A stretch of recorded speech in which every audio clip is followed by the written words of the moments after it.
Okay, so we'll start with homage to the Buddha.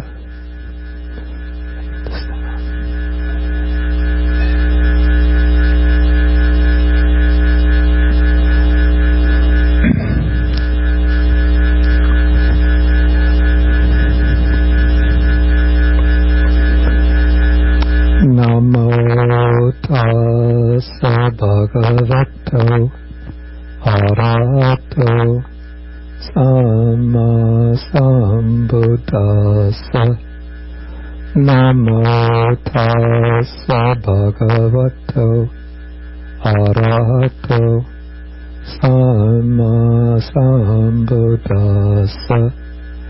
Namo tassa bhagavato arahato samma sambuddhassa.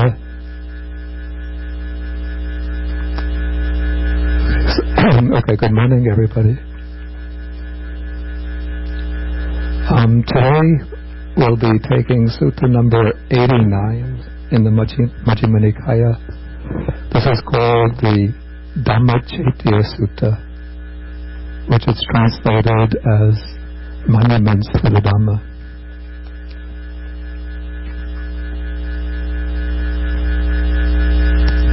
And behind the sutta, indicated by the commentary, there's an important historical event taking place in the ancient history of ancient India. Okay, this sutta takes the form of a conversation between King Pasenadi of Kosala and the Buddha.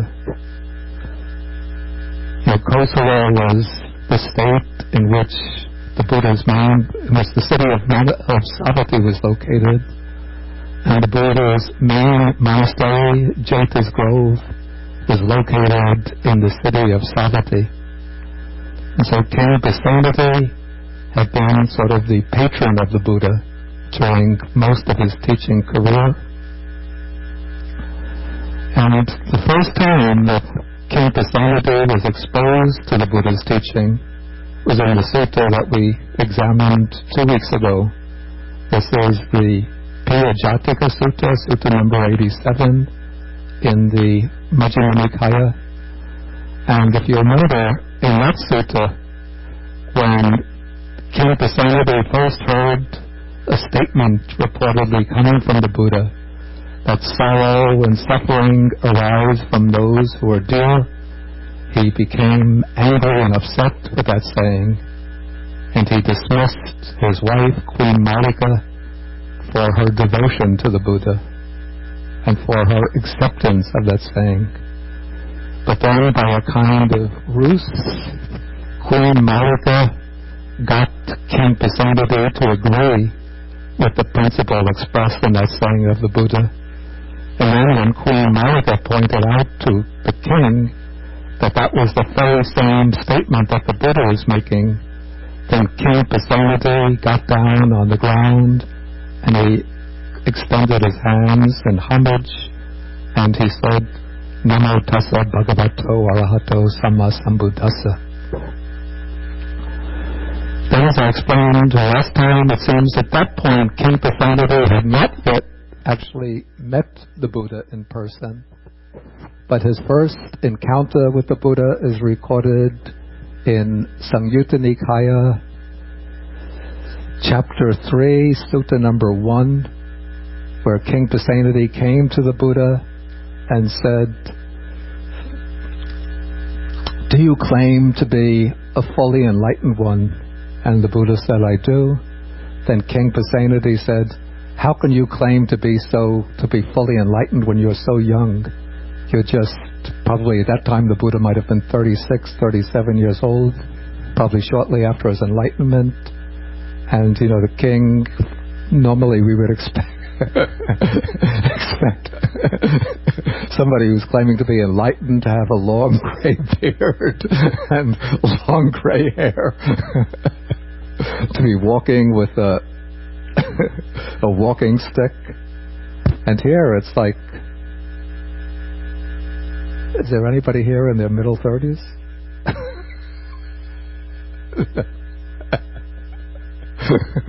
How old are you? How old? So you're 34.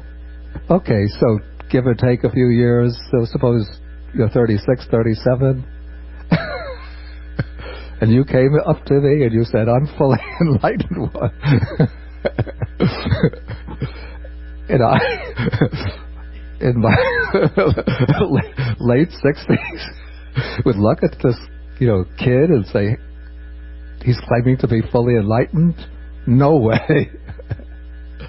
So King Pasenadi, at that time, we'll see that he's actually the same age as the Buddha, but he would expect somebody who's fully enlightened to be, considerably older than himself. So he says, how could you claim at such a young age to be fully enlightened? Then the Buddha explained to him that there are 4 things that one shouldn't disparage just because they're young. One is a fire, because the fire could flare up and burn down even a whole village or town. One is a prince who's young, because that prince, if you disparage him, he might be the heir to the throne. So when he becomes king, he'll remember that one disparaged me when I was young. Throw him in prison, torture him, execute him. Don't worry, I'm not going to do that to you. And you're not even making any claims. Okay, the third thing is a snake. If one disparages a little young snake, a viper, I think that there was a belief in India that snakes will remember what is said, will find out what is said about them. So if one disparages a little snake, a poisonous snake, when that snake grows up and becomes big, he'll try to seek you out and bite you. And then the 4th thing that one shouldn't disparage when they're young is an ascetic, a samana. Because if one disparages the samana, of course he's not going to intentionally do anything harmful to oneself, but by disparaging a samana, if he happens to be a holy one who's reached one of the stages of awakening, then one generates a heavy type of unwholesome karma which can come back and cause painful consequences for oneself. Okay, so at that point, when the Buddha gave that explanation and then recited the verses, then King Pasenadi gained faith in the Buddha, and he went for refuge. He took the 3 refuges. So from that time on, King Pasenadi frequently would come to see the Buddha when the Buddha was living in Savatthi, and they developed a very close relationship. There's no report that King Pasenadi achieved any of the 4 stages of awakening, not even the stage of stream entry. But still, King Pasenadi was a very devout follower of the Buddha, very generous supporter, and he frequently came to see the Buddha to get advice from the Buddha, to get consolation from the Buddha. Even one time, the Buddha gave King Pasenadi some advice. It seems that the king was overeating, and so he gained a lot of weight. And so when he came to see the Buddha, even though he had to walk a short distance, he was huffing and puffing and out of breath. And so the Buddha gave him some advice on how to lose weight. Yeah, very practical advice. He told him that he should charge one of his attendants with the responsibility when the king is taking his meal. You see, the king was eating, I think the Buddha asked the king, how much rice are you eating? And the king, he expressed this in terms of the Indian measurements of the period, but it would be something like eating a pot of rice. So the Buddha said, Your Majesty, you have to stop that. You have to reduce the amount of rice you're eating. But the Buddha gave wise advice. He said, don't try to do it suddenly. If you just cut down from a pot of rice to just like a bowl of rice, you won't be able to do it. You're going to get hungry, and then before long, you go off the wagon again. Is that the expression? When somebody's trying to stop drinking, you go off the wagon, and then again you're eating a pot of rice. So rather what the Buddha said is that you tell your attendant, as you're eating your pot of rice, first, when you've eaten 3/4 of the pot, he should come, give you a bowl of water, and take the pot of rice away. Then after you get used to 3/4 of the pot, the attendant should serve you just half a pot of rice. Okay, when you've gotten used to half a pot of rice, then the attendant will come and take the rice away when you've eaten 1/3 of the pot of rice. Then the next time when you've eaten 1/4 of the pot of rice, then the next time he doesn't have to serve you the pot of rice, but he can just put the rice in the bowl, and then you'll be able to eat it, and you'll be accustomed to it. Okay, so that's the Buddha's advice on losing weight. This also comes in the Samyutta Nikaya. It's in chapter 3.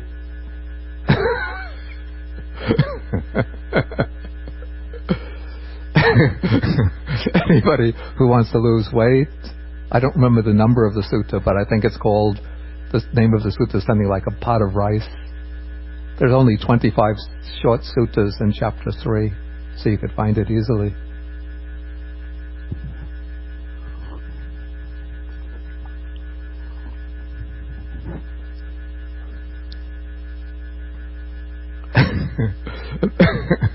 And if anybody is too thin and wants to gain weight, you might start from the normal size bowl of rice and then work your way up, maybe to 1/3 of a pot.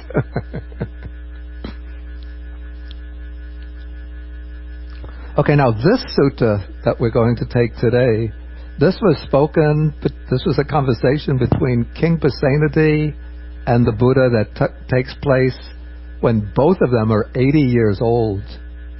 And we know the Buddha passed away at the age of 80. And we'll see, at least from the notes that are taken from the commentary, that this is actually, though he doesn't know it at the time, this is the last time King Pasenadi is going to meet the Buddha. His last conversation with the Buddha.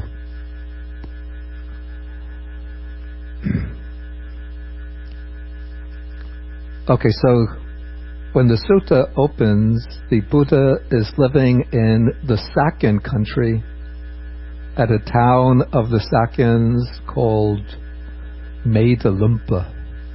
Otherwise, it's not mentioned anywhere else that I could think of. And now the Sakyan state was a republic. It was located, as you probably know, in what is now part of Nepal. Perhaps part of it overlaps India. It's in the foothills of the Himalayas. Or actually, it's not really the foothills of the Himalayas. We would say it's at the foot of the Himalayan mountains, but it's still the plain area.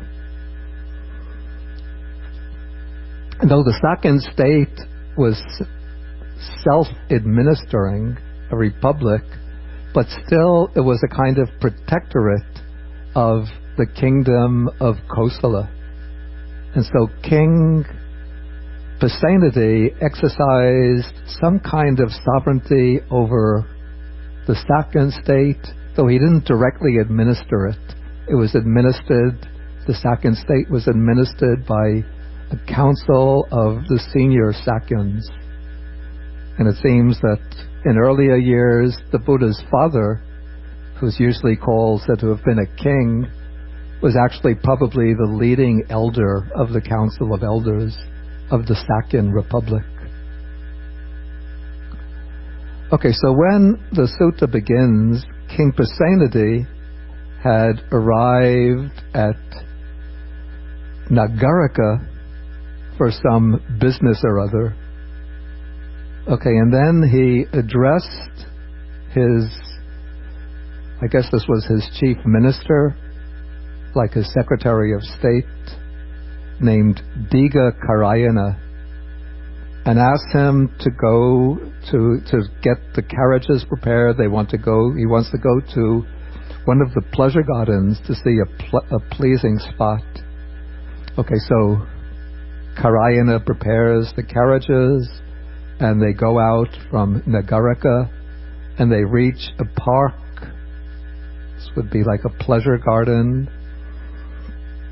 And as the king is walking around in this park, he sees the roots of trees, which are said to be lovely and inspiring, quiet, undisturbed by voices, with the atmosphere of seclusion, remote from people, favorable for retreat or for seclusion.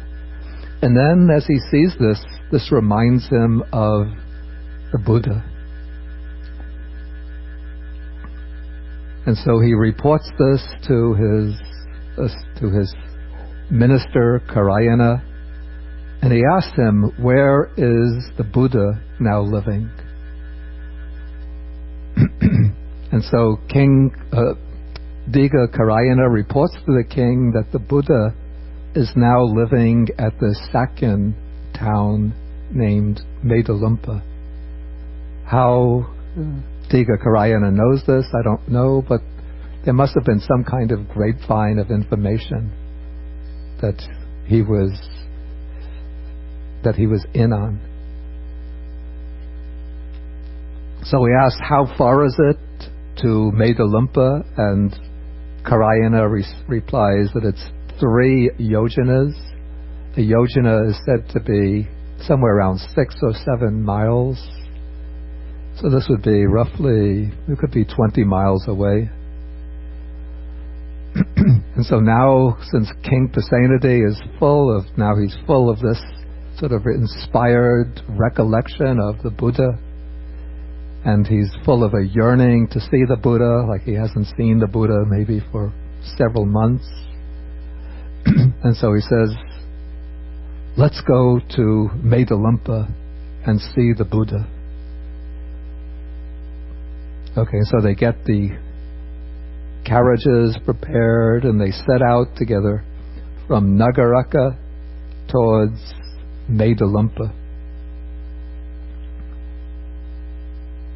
Okay, and then apparently out on the outskirts of Medalumpa there must be some sort of vihara or arama, some monastery where the Buddha is living. And so the king gets out from his carriage and he starts proceeding towards this park, and he arrives there while it's still daylight, and then he sees a number of monks walking up and down in the open, and he goes to them and he asks, where is the Buddha living now? I want to see the Blessed One. Then one of the monks points out his kuti, his dwelling place. Actually, it's probably more than a kuti. It's a cottage, probably a little cottage. And the monk tells him that's his dwelling place. And if you want to see him, you can go up to it quietly, enter the porch, clear your throat. That's a way of signaling that a person is present. And then tap on the panel, and then the Buddha will open the door to you.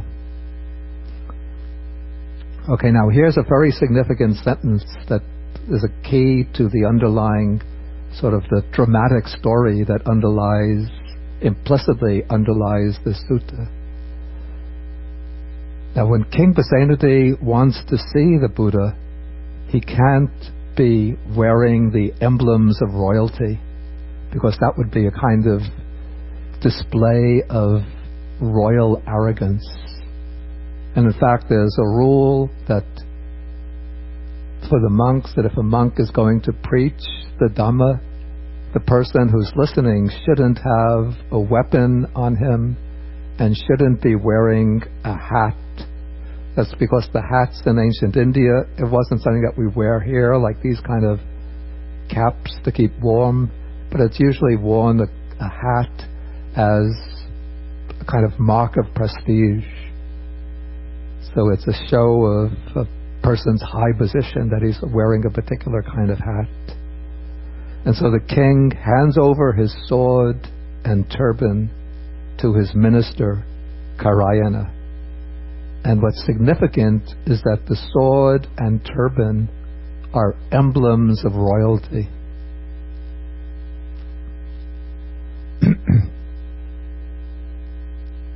Okay, now, as King Pasenadi goes in to see the Buddha, Diga Karayana thinks to himself, the king is now going into a secret session with the Buddha, and I have to wait here alone.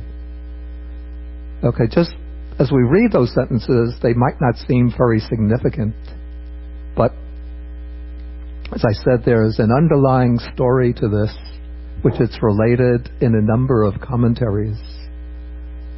Okay, now Diga Karayana, who is the minister of King Pasenadi, was the nephew of a man named Bandula.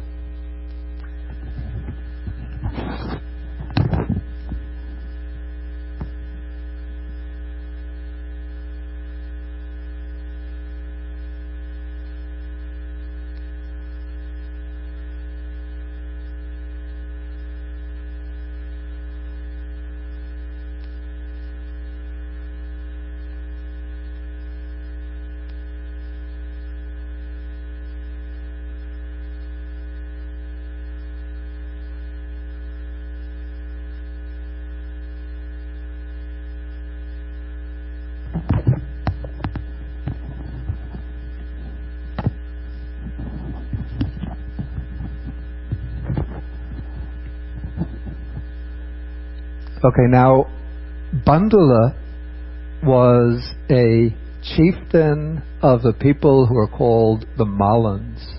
And the Mala state, it's a small state in the northeast of India. This edition had a map.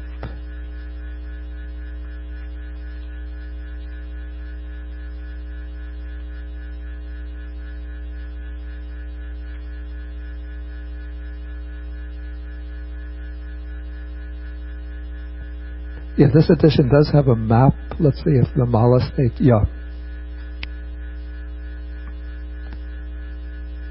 The map is on page 76.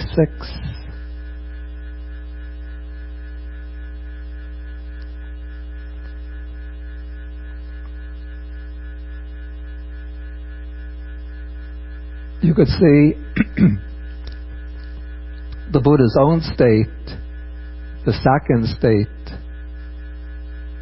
is to the north of the Malan state, and Kusinara, the town of Kusinara, where the Buddha passed away, is in the Malan state, and both of them are adjacent to the larger, more powerful state of Kosala.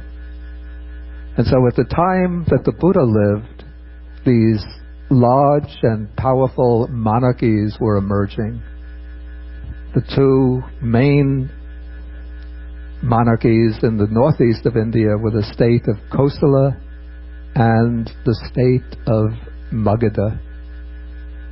The king of Magadha, the first king, powerful king, was Bimbisara, and he was actually murdered by his son Ajatasattu, who then became the king in the later part of the Buddha's life. And the king of Kosala was King Pasenadi, and Kosala had been absorbing or exercising some kind of sovereignty or protectorship over the Sakyan Republic and the Republic of the Malans.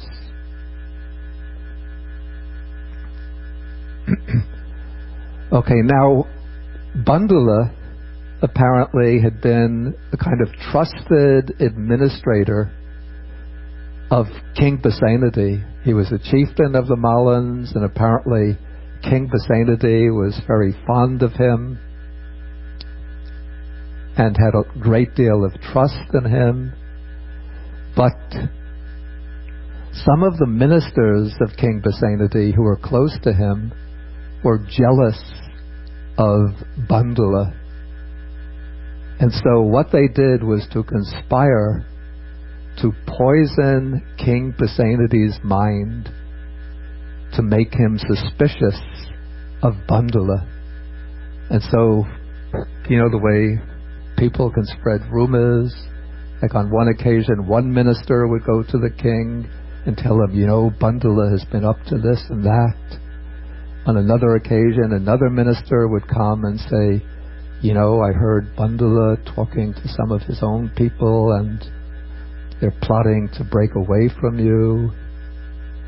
And then another would come and say, you know, recently I got some word from so-and-so that Bandula is planning to revolt against you. And another one would say, I heard Bandula is planning to have you assassinated. And so when King Pasenadi heard this coming from different people, he thought, it's either me or Bandula, and it ain't going to be me. And so he arranged to murder Bandula and a number of, I think they were nephews of Bandula. I forgot the exact number.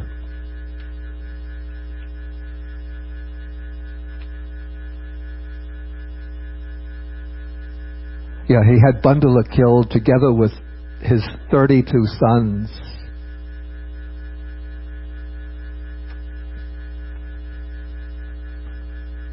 Okay, now Diga Karayana was a nephew of Bandula, and he had resentment against King Pasenadi for killing his uncle and so many of his cousins. It seems a little strange that King Pasenadi would appoint as a minister the nephew of somebody that he's killed, but perhaps the king didn't know of their relationship. Or perhaps he thought Karayana was trustworthy. Actually, Karayana was the commander-in-chief of the king's army. He was the Senapati, like the general in charge of the army.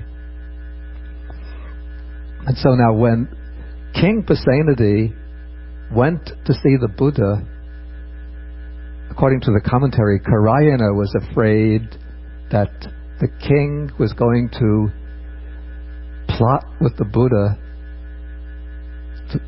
form a plot with the Buddha to have himself killed.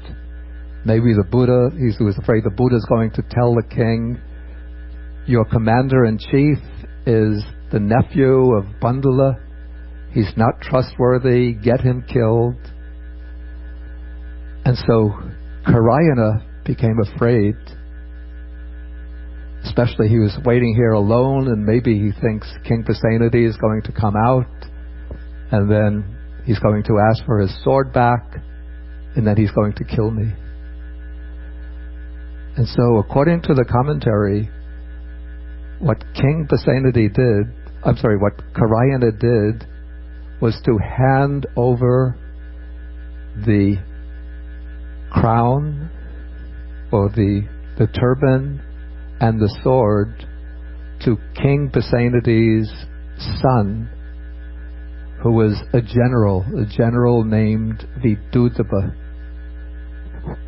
And by doing this, what he is doing in effect is handing over the emblems of sovereignty to the king's son, to the prince, making the prince the king in his place.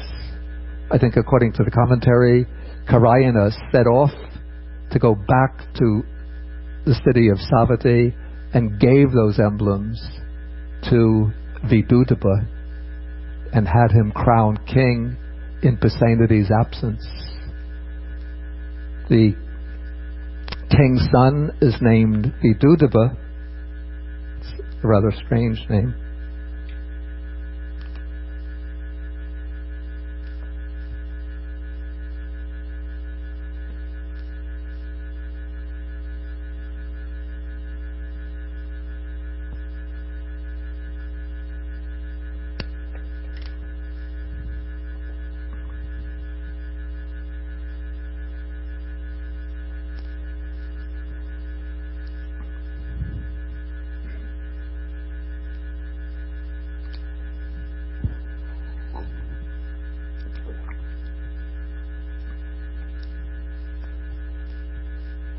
And you know, in India, at least in ancient India, kings would always want to beget sons in order to have heirs to the throne. But so often it happened in Indian history that the son who was the heir to the throne would usurp the throne from his father and have his father imprisoned or killed. This happened in the state of Magadha, when Prince Ajatasattu overthrew his father, the very pious King Bimbisara, had him imprisoned and killed. And Vidudaba is going to take over the kingdom from his father, King Pasenadi, and lock the gates to the city so Pasenadi won't be able to enter again. Okay, so at this point, it seems Karayana leaves the scene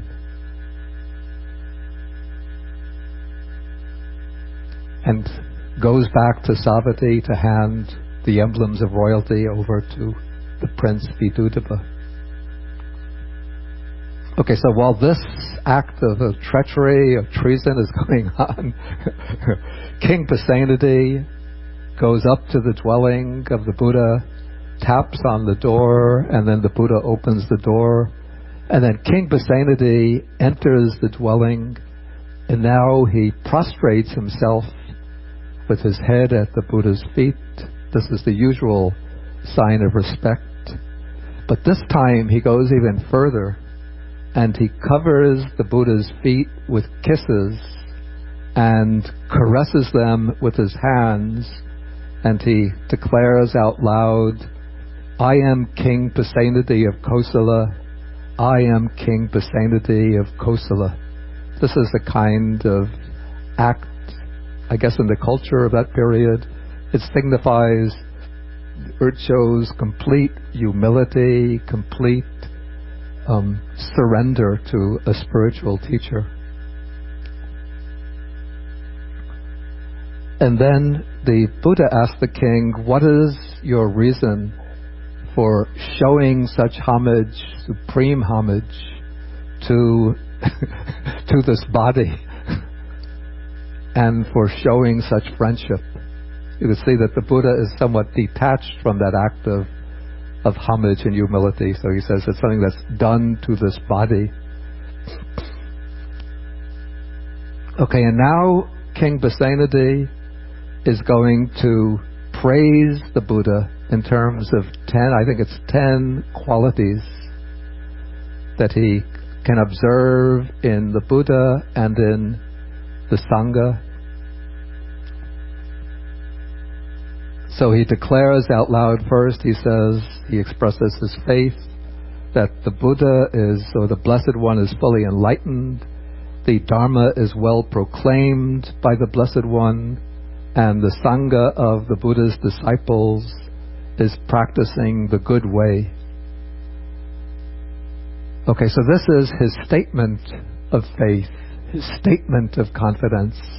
And now he's going to give 10 reasons for this confidence, for facts, for observations that he's made on the basis of which he is able to declare his trust, such trust in the three jewels. Okay, I have to put on my reading glasses. Okay, he says, the first one, he says, now, Venerable Sir, I see some ascetics and Brahmins leading what is called a limited holy life for 10 years, 20, 30, 40 years. And then on a later occasion, I see them well-groomed and well-anointed. Now they've grown their hair, or if they had the long hair, they've had it trimmed neatly. And if they were shaving the face, now they've grown beards. They would be well-groomed beards. And they're enjoying themselves, provided and endowed with the 5 objects of sensual pleasure. In other words, even though they've lived the ascetic life even for as long as 40 years, so assuming that they've entered the ascetic life at the age of 20, now they're 60 years old, so now they might have been going around with loincloths and with long matted hair and beards and practicing austerities, wandering over the country all alone or in small groups, fasting, sleeping out in the open on cold nights. Now at the age of 60, they're going out to high-class restaurants. They have their iPad, and maybe they're holding hands with their girlfriend or with their wife, and wearing, what are some of the finest Italian suits. Okay, but he says, here I see the bhikkhus leading the perfect and pure holy life as long as their life and breath lasts. And so therefore he says, indeed, I do not see any other spiritual life elsewhere as perfect and pure as this. It's a very beautiful testament of praise on the part of King Pasenadi. But as one who's lived as a monk for some 20 years in Sri Lanka, I have to say, wait a minute, King Pasenadi. Hold your horses. I know a few things that you don't know.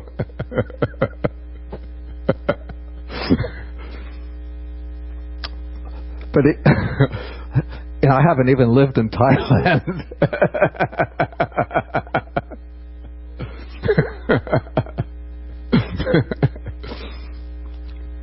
But even on the basis of the suttas themselves, there's a sutta we would have taken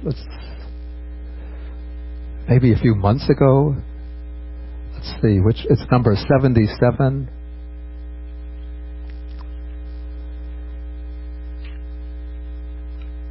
I'll get the page number in a moment.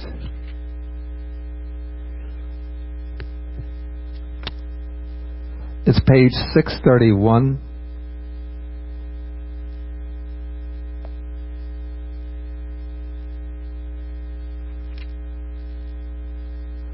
It's actually on the top of 632. Here it's the wanderer named Sakaludai who is praising the Buddha, and he says, even those disciples of his who fall out with their companions in the holy life and abandon the training to return to what's called the low life, or this is the household life, even they continue to praise the Master, that's the Buddha, the Dhamma, and the Sangha, and then they blame themselves for giving up the monastic life. And they say that we were unlucky, we had little merit, it's our own fault that we couldn't continue to live this excellent holy life. And then they become monastery attendants or lay followers, and they observe the 5 precepts. So we find from this sutta that there's evidence that some of the Buddha's monastic disciples would give up the training and return to lay life. But there's also evidence in the suttas that some of the disciples who left the Buddha, the monastic disciples who gave up the monastic life, didn't always praise the Buddha. For example, Sutta number 12, which I think we took a long time ago, is the case of a man named Sunakata. This is on page 164, who had been a monk under the Buddha. Then he always wanted the Buddha to perform what we would call miracles, feats of supernatural power. And the Buddha refused to perform feats of supernatural power just to please the curiosity of this insistent disciple. And so Sunakata kept on getting angrier with the Buddha, getting upset with him. Why doesn't the Buddha perform a feat of supernatural power? Probably he's just an ordinary person. He doesn't have any realization. Then he gave up the monastic life, and then he went around. He was from the city of Vaisali, and so he went around in the city of Vaisali saying, on page 164, paragraph 2, the ascetic Gautama doesn't have any kind of superhuman states, any excellent knowledge and vision. He teaches a Dhamma which he has just worked out through his own reasoning, following his own line of inquiry. And the most it will do is to lead one who practices it to complete destruction of suffering, but not to any kind of supernatural powers. Okay, so even during the Buddha's lifetime, this is just one example, but there were several examples of disciples who left the Buddha and then complained about him and belittled him afterwards. And so King Pasenadi is speaking a little bit let's say beyond his experience here, but perhaps we could say that the king would have observed that there were many distinguished people who became disciples under the Buddha and continued to live the monastic life through their entire life. Okay, so he says that this is one reason why I infer according to Dhamma, or I infer reasonably, that the Buddha is perfectly enlightened, the Dhamma is well proclaimed, the Sangha is practicing the good path. Okay, then the king says the next ground for his confidence, he sees kings quarrel with kings, nobles quarrel with nobles. This is Kshatriyas with Kshatriyas, Brahmins with Brahmins, householders with householders, mother with son, father with son, brother with brother, sister with brother, friend with friend. Okay, so he sees in the ordinary society conflicts even within a family. But he says, here I see the monks living in concord with mutual appreciation, without disputes, blending like milk and water, viewing each other with kindly eyes, and I don't see any other assembly elsewhere with such harmony. So that, he says, that is my second reason for uttering such praise of the Buddha. Again, I have to say, wait a second, Your Majesty. Aren't you familiar with the famous story of the great dispute at Kosambi? We came across that. Again, it must have been several months ago. Sutta number 48 in the Majjhima Nikaya.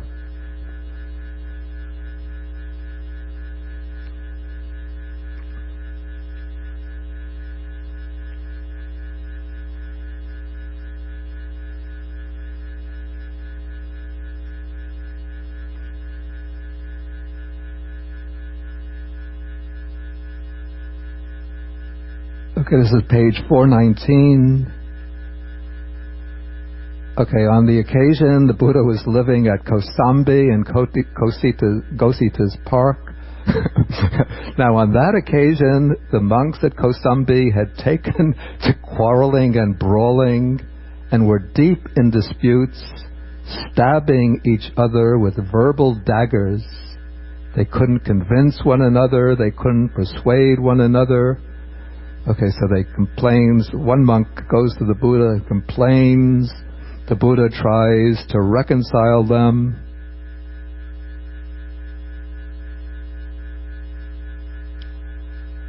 Well, here it seems the Buddha gives them some instructions to re-establish harmony. But there's another Sutta 128, I believe.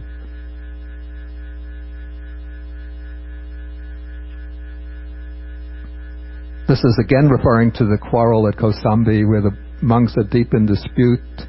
Then the Buddha comes to them and tries to reconcile them, and the monks who are fighting with each other tell the Buddha, in fact they say, "Listen, Master, you go back to your hut and you sit there and you meditate peacefully.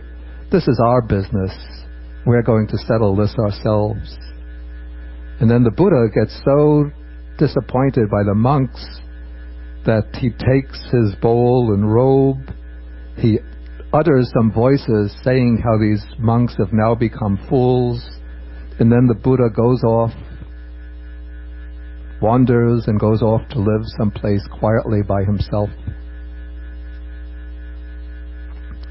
Okay, so, and then if you read the Vinaya Pitaka, you see that, that there are quite a few occasions where the monks fight with each other, and so the Buddha had to set up guidelines to prevent disputes within the Sangha and principles of harmony and respect so the monks would live together harmoniously.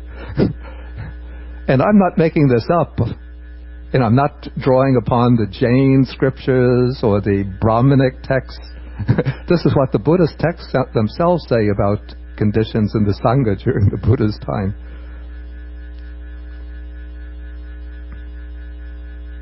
Okay, but we could say generally, and let us say this is the Buddha's time. Afterwards, we have numbers of sects in Buddhism. I mean, not to speak of the divide of the early Sangha into 18 sects. Then there came a big division between the followers of the early Buddhism and Mahayana Buddhism, the number of sects in Mahayana Buddhism, then even in Theravada Buddhism there were divisions into a number of, within Sri Lanka, to 3 or 4 sects or lineages, generally because of very minor points in the Vinaya, or places of ordination, the origin of ordination. Okay, the third point. Okay, the king says, this is paragraph 12, "I have walked and wandered from park to park, from garden to garden." He's actually not referring to like flower gardens, but what's meant here are the kind of places that were set aside in India, outside the towns and villages, where the wandering sadhus, the monks, the ascetics, the renunciants, the sannyasis would go to stay as they're traveling around the country. And he says, "There I have seen some recluses and Brahmins who are lean, wretched, unsightly, jaundiced, with veins standing out on their limbs, such that people wouldn't want to look at them again." Has anybody been to India and seen some of the ascetics in the towns of India? You've been? And seen the ascetics? You see many of them, they undertake extreme fasts, and so their body's very, very thin. And if you've seen the Shaivite ascetics, they're not thin, they're very powerful, very strong, very powerful, and they go naked, or else they wear just the loincloth, and they have, the Shaivite marking, I think it's the lines that go horizontally on the forehead. Excuse me? Yeah, that's the Shaivites are horizontal. The Vaishnavites, devotees of Vishnu, have something like this, I think, on the forehead. And then the Shaivites, at least some of the sects, they carry this they call it the trident. It's like a pitchfork with 3 points on it. And usually they travel in troops and groups. And if you see them, they're pretty scary.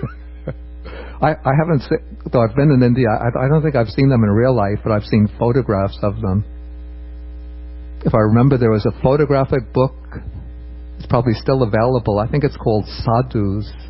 It's photographs of the different types of ascetics in India. And you see some of the ascetics, they sit on these seats made out of spikes, and other ascetics take the vow always to keep one leg lifted, so they hang on to the branch of a tree, keeping one leg up in the air till, the blood, it seems that something happens to the circulation, so the body starts to turn a kind of yellowish color or sometimes a bluish color. And so I say that there's a real difference in appearance. And I've seen the Jain ascetics in India. This was 1975, when I went on pilgrimage to India, and I was in, it was Rajagaha. Yeah, Rajagaha. There was a Jain festival, and this was, there were 2 sects. 2 sects of Jains. One is called Saitambara, which means the white-clothed or white-robed Jains. They wear robes, a white-color robe. And then the other sect is called Digambara, which means those who wear the sky as their robe. And that means the naked Jains. And this was an annual festival of the naked Jain ascetics. And so they had traveled, many of them had traveled from different parts of India to converge upon Rajgir, even traveling, I think, from Gujarat, where the Jains are quite numerous. And so there was a group of them, completely naked, and it was really cold. It was this was early November. It was about outside. We were wearing sweaters, if I remember, or at least we were wearing the pullovers. So it could have been about 60. For India, that's pretty cool. Maybe 55 and 60. And all of these Jain ascetics gather in this Jain temple. I had met up with a group of Thai monks, and we had gone to see the festival. The Thai monks are there with their cameras taking pictures.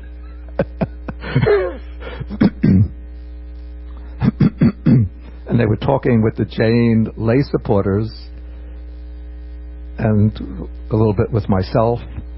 But the Jain ascetics were there right in the middle, very strict and stringent in their observances. I think the Jain lay devotees were looking upon us, the Buddhist monks, like we were just lay people wearing a particular colored robe.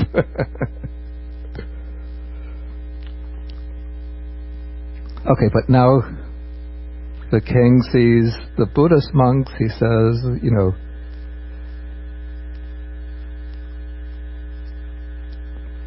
he says, "Here I see the monks smiling and cheerful, sincerely joyful, plainly delighting, their faculties fresh, living at ease, unruffled, subsisting on what others give, abiding with mind like a wild deer's. And I have thought, surely these venerable ones perceive," he uses, this is a peculiar idiom of the text, "successive states of lofty distinction."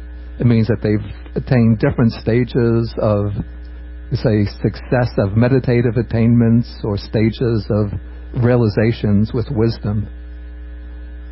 And so for that reason, they are so smiling, so joyful, so cheerful, and so on. And in my experience,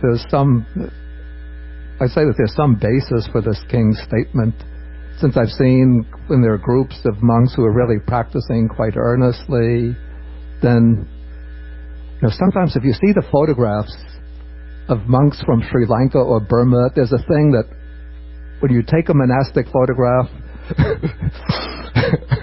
the monk is always supposed to look as grim as if his mother had died the day before.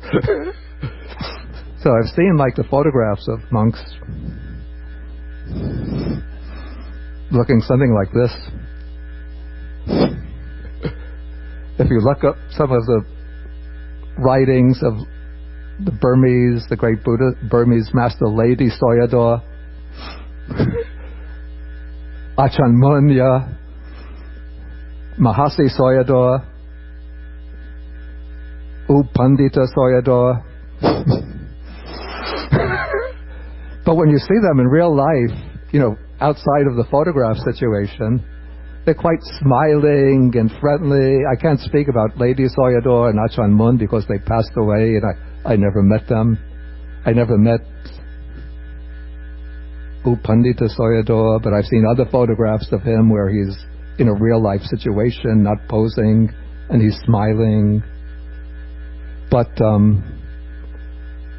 just as from my own experience, that when there are groups of monks who are practicing seriously, sincerely, and you get them in a natural situation and they're quite smiling and cheerful and open.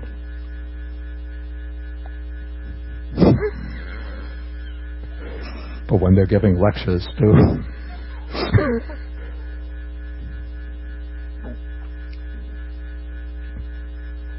Okay, that's 1, 2, 3. Okay, the fourth reason is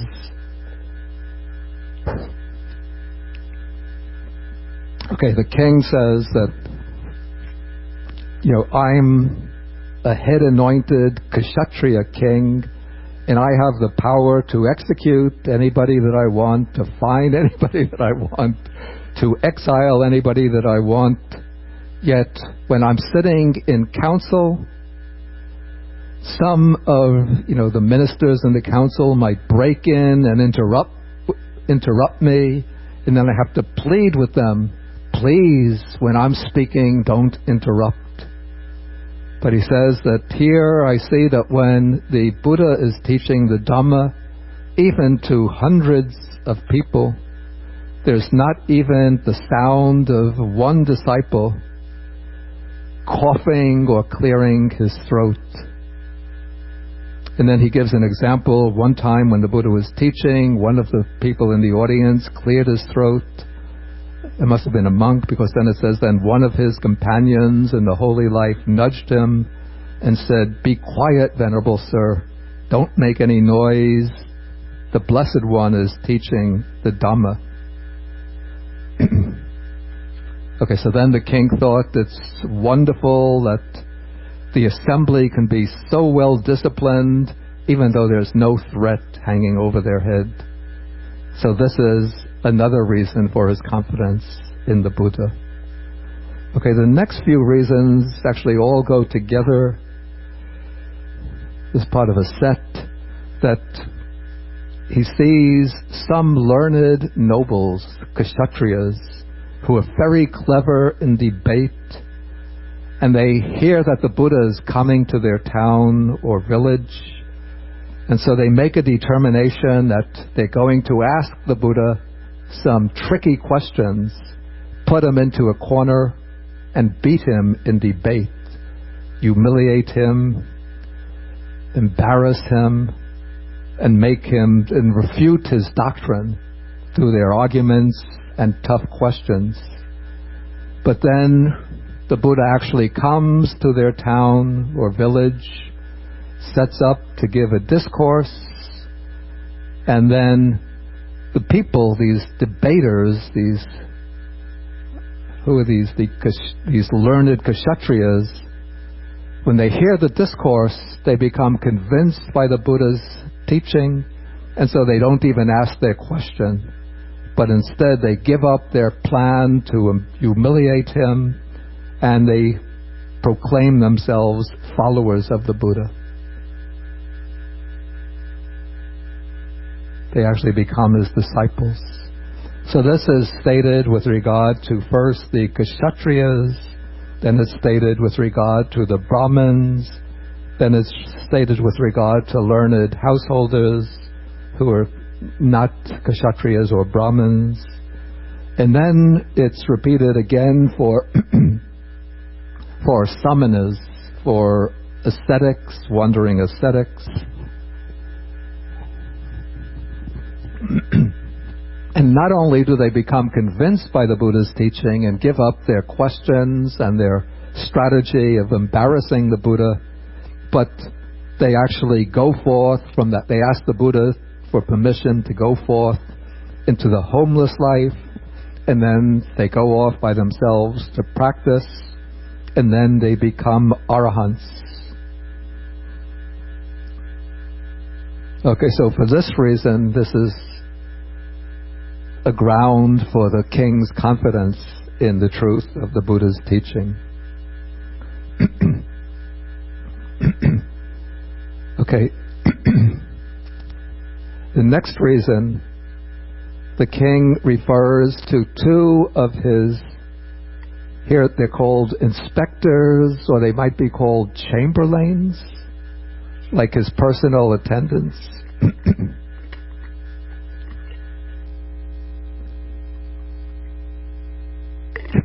They're mentioned a number of places in the Pali Suttas.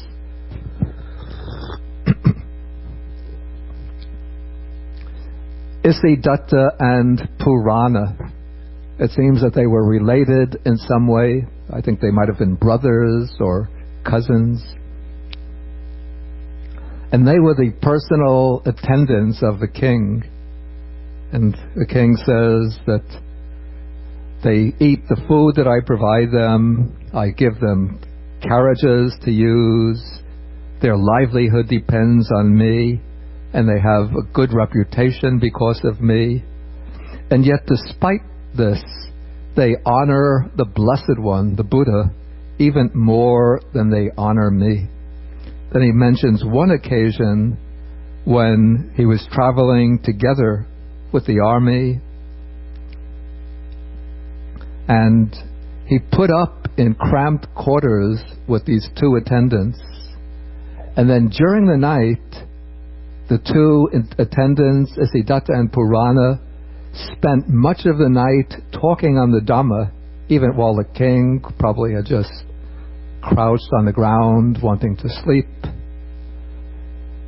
And then they lay down with their heads in the direction of where the Buddha was staying, and with their feet pointed at the king.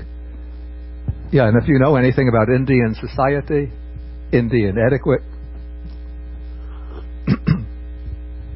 that's considered not only impolite, but it's almost, say, audacious or almost provocative.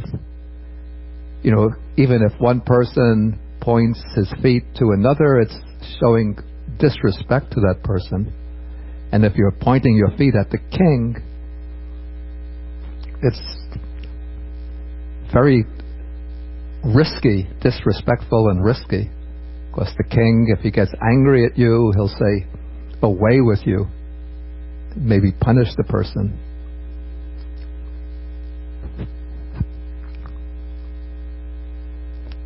Okay, so he says, this is also a reason why did I infer that the Buddha is enlightened, the Dhamma is well proclaimed, and so on.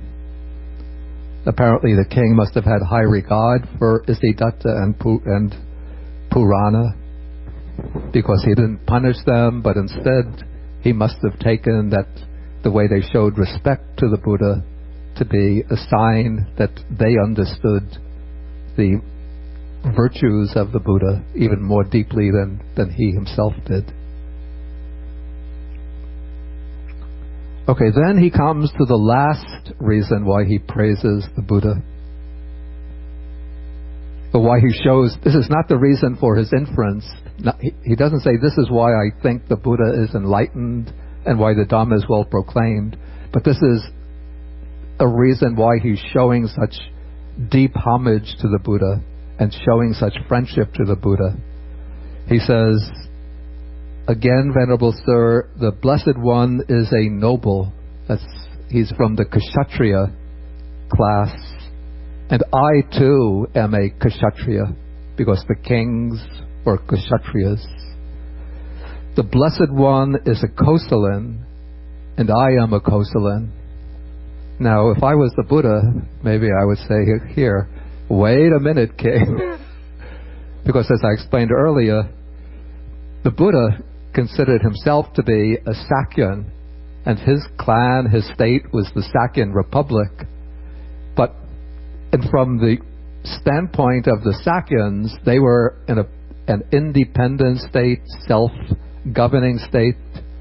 But because Kosala, the state of Kosala, had sort of annexed the Sakyan state as a protectorate, they considered the Sakyans to be Kosalans. And so the king is speaking from his point of view, not from the point of view of the Sakyans, he says, when he says that the Buddha is a Kosalan. And then he says, the Blessed One is 80 years old, and I too am 80 years old. So you see, we know that the Buddha lived to the age of 80, and so this will be in the last year of the Buddha's life. Okay, and so he says, since this is the case, it's proper for me to show such supreme honor to the Blessed One and to show such friendship.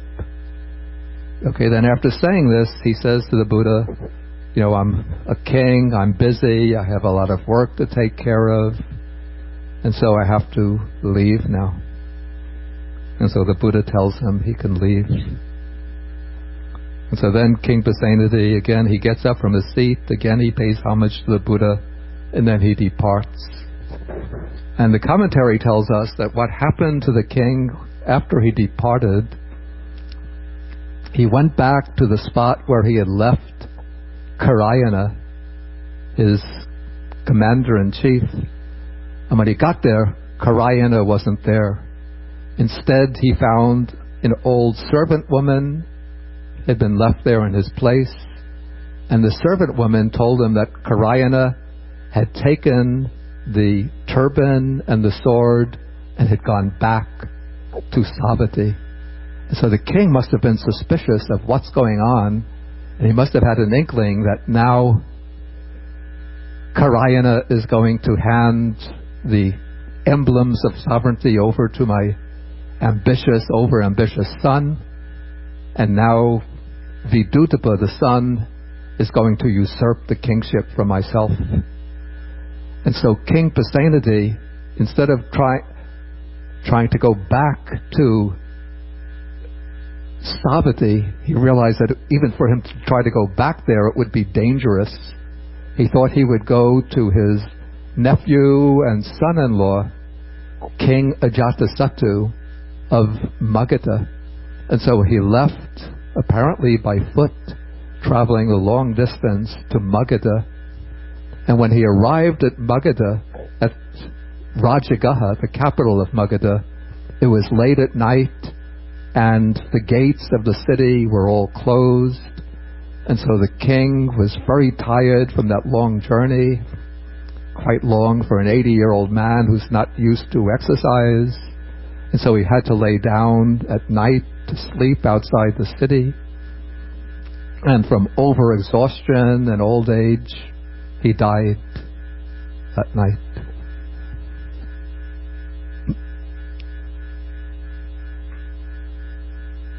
Okay, so wait, I'll just finish the sutta, then I'll ask for questions. Okay, so after the king had left, then the Buddha addressed the monks, and he said before he got up from his seat and left, King Pasenadi had uttered these statements which now the Buddha is calling these Dhammacetiya. Do you know what the Chaitya? Chaitya is also what we call a stupa, or in Sri Lanka they call them Dagaba. It's like a memorial shrine. The Tibetans call them, what do they call them? Chorten.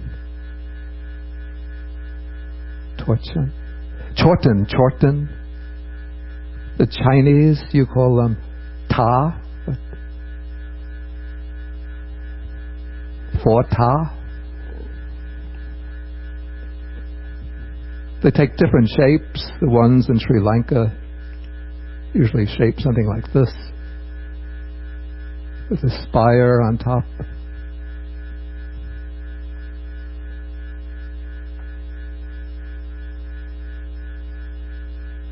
And there'll be a railing, or usually a railing around it.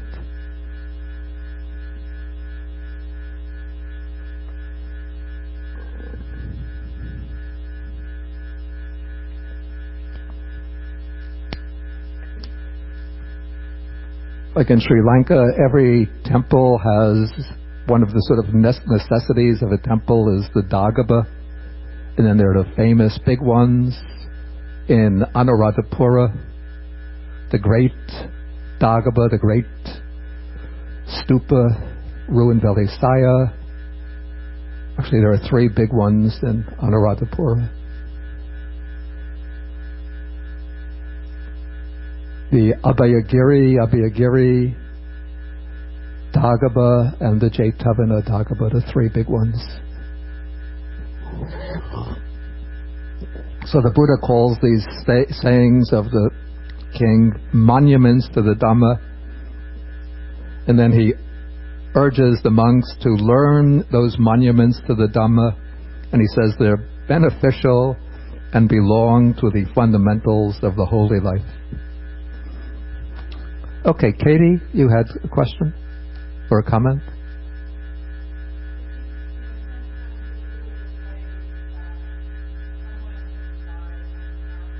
Yeah.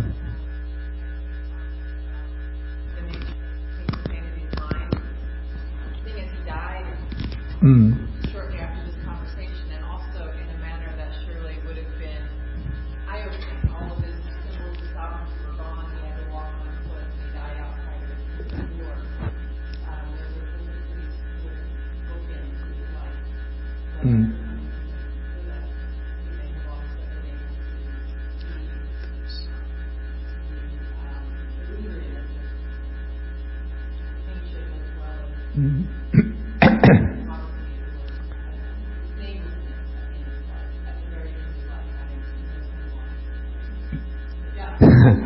it would have been a good occasion for him, but to my recollection, there's no statement about the King Pasenadi having reached any attainment.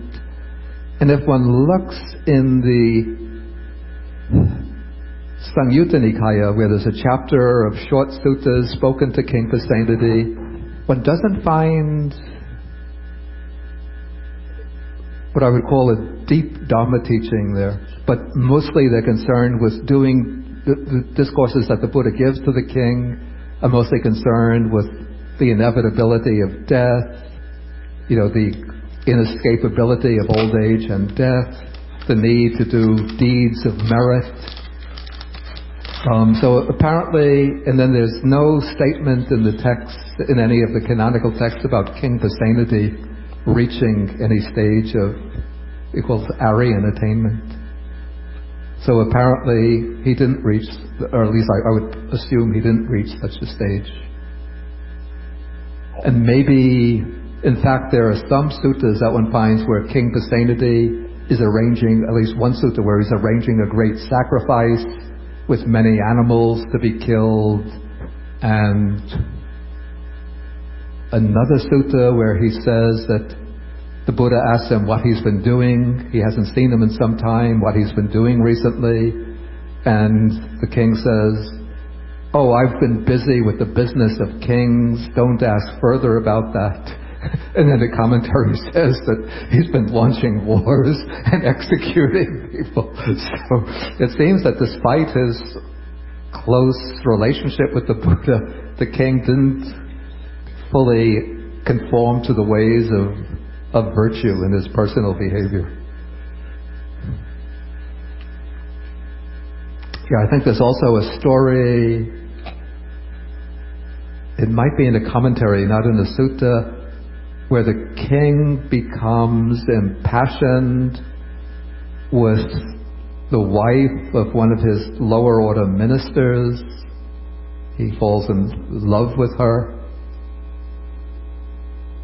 And so he transfers this minister to the army and sends him out in the forefront of a battle to get him killed so he can take over the minister's wife. So I think in his personal behavior, the king hadn't quite measured up to the full expectations of the Buddha.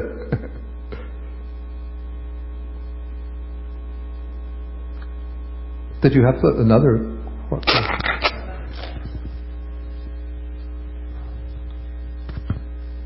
Could you speak at all to the role of deer? This is a very broad question, but a good mind here is compared to the mind of a wild deer. Is that correct? And then we look at one of the previous lives of the Buddha as the banyan deer, and looking in even though this is an animal, and looking in the what? Looking at the structure of samsara, even though this is in the animal realm, it seems to me the deer is often. I'm asking you actually, can you speak about the role of the deer in this? And here we have a very high, that's a pretty high comment to say, to make the mind like a wild deer. Do you have any thoughts about? I think maybe two things could be implied by this. One is that a deer is a very gentle animal, or at least the way we observe the deer from direct observation. They seem to be very gentle, quite peaceful in their style of life. So maybe it means that the mind is very gentle, very peaceful. And also I think there's an assumption that the deer is able to wander wherever it wants. It's not tied down by a fixed home.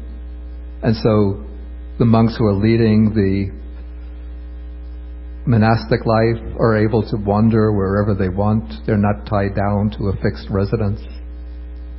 It's also maybe significant that the Buddha gave his first discourse in the deer park at near Benares. And then, as you mentioned, that he was reported to be the deer king in previous life, maybe several previous lives.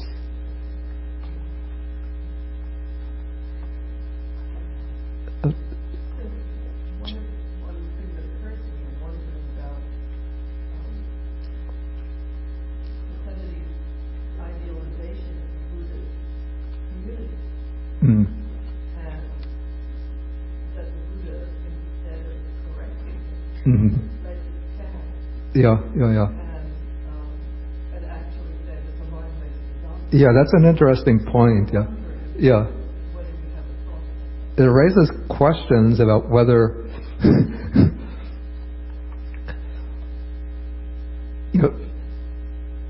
some of the words of praise that the king uses in regard to the Buddha and the Sangha are stock formulations that we find elsewhere in the text. So part of this could have been standard formulations that the monks had composed about themselves or about the Buddha, and which here they are putting in the mouth of the king as a way of showing that their own composed statements have the seal of royalty, the approval of royalty. So are you thinking that this something added after? I wouldn't say that it's added after. It could be that the king really did utter words of praise of the Buddha, but the actual words that were used could have been amplified by taking these stock formulations and then ascribing them to the king. It's a very difficult issue to go through the text and say what is coming from directly from the Buddha's mouth and what is part of the formulation that has been established after the Buddha's passing and then ascribed to him. Since we have versions of the sutta in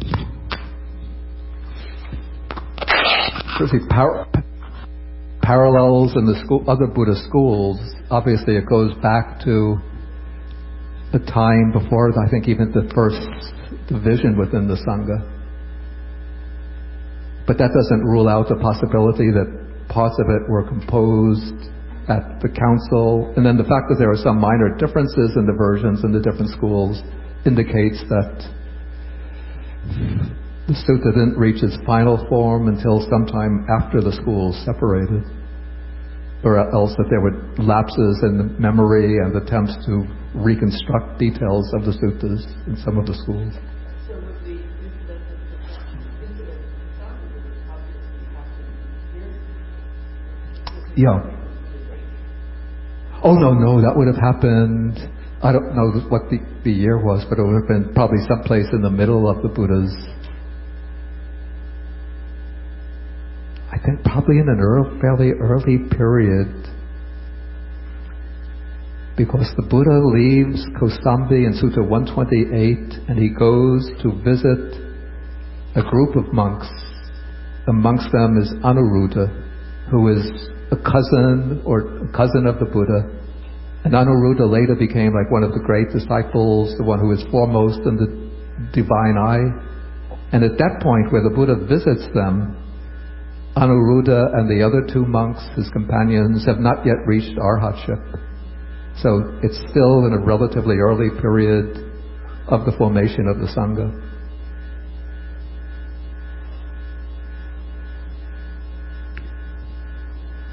And monuments to the Dhamma. The Dhamma means the Buddha's teaching, right? Yeah, I would. But how about the king say, I infer according to Dhamma? Yeah, this is actually, I don't know if that's such a good translation now.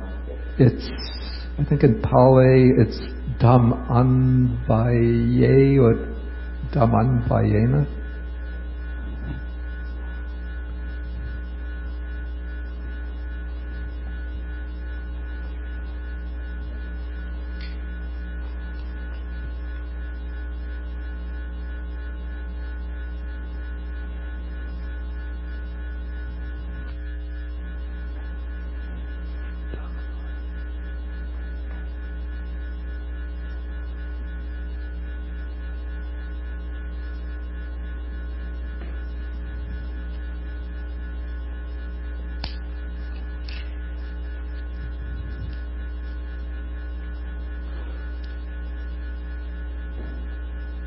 I think it could well be an idiomatic expression meaning something like, I infer with good grounds, or I infer justifiably.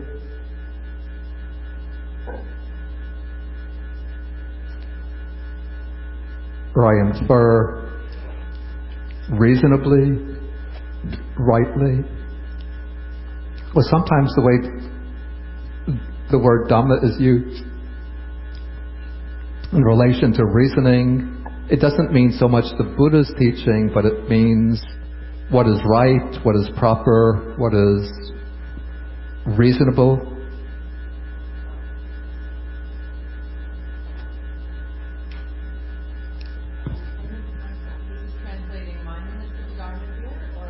No, she's asking about this expression we get where the king says, I infer according to Dhamma.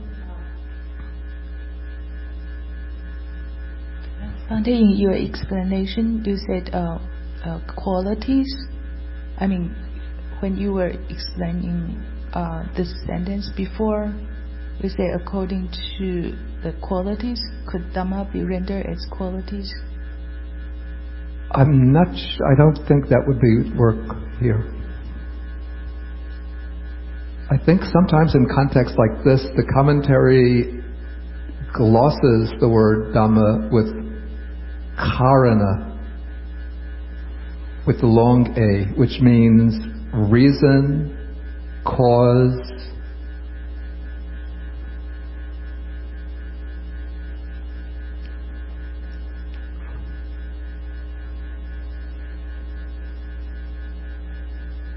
So it seems that is the sense, or that's the way I would take it.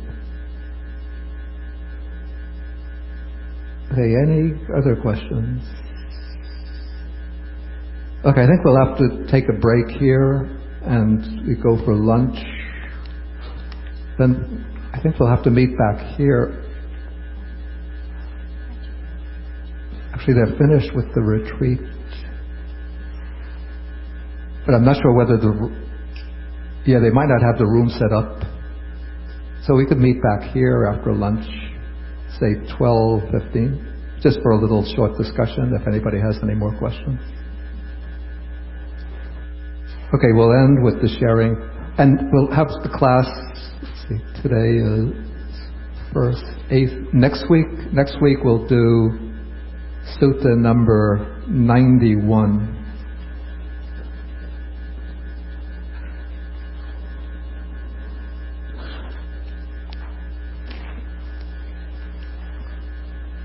Yeah, I just want to occur to me some points relating to what Gina brought up about what I would call stock passages in the text. Like we get this long statement about how different debaters came to the Buddha and tried to, with the intention of refuting him and embarrassing him, and then they became swayed over by the Buddha. We get the same exact thing in Sutta number 27 in the Majjhima Nikaya. The beginning part of Sutta number 27, and then we get this passage about how disciples don't interrupt the Buddha when he's teaching. We find that passage almost, I think it's verbatim in Sutta number, again it's number 77. And so, it's very unlikely that, in the case of number 77, that the wanderer Sakalodai and King Pasenadi of Kosala just happened to hit on exactly the same words.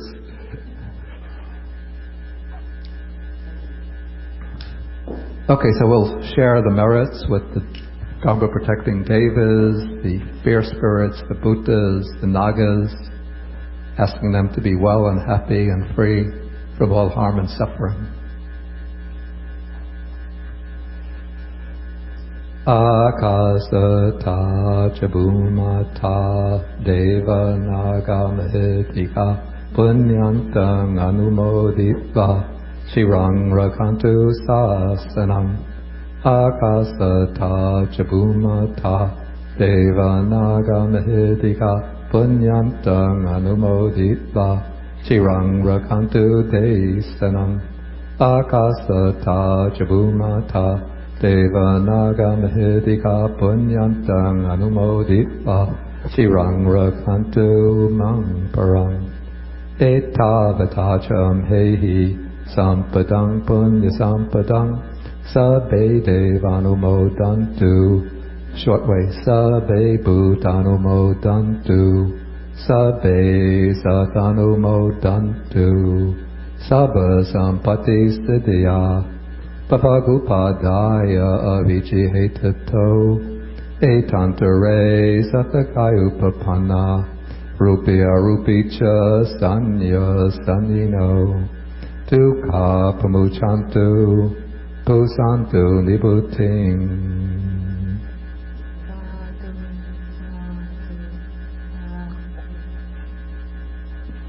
Okay, then we end with the 3 vows to the Buddha.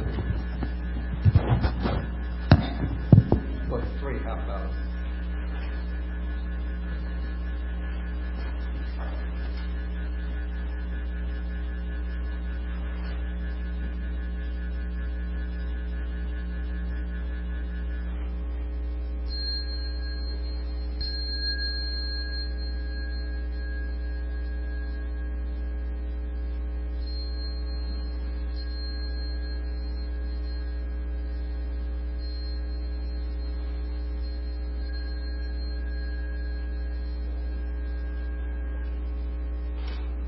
Both abundant.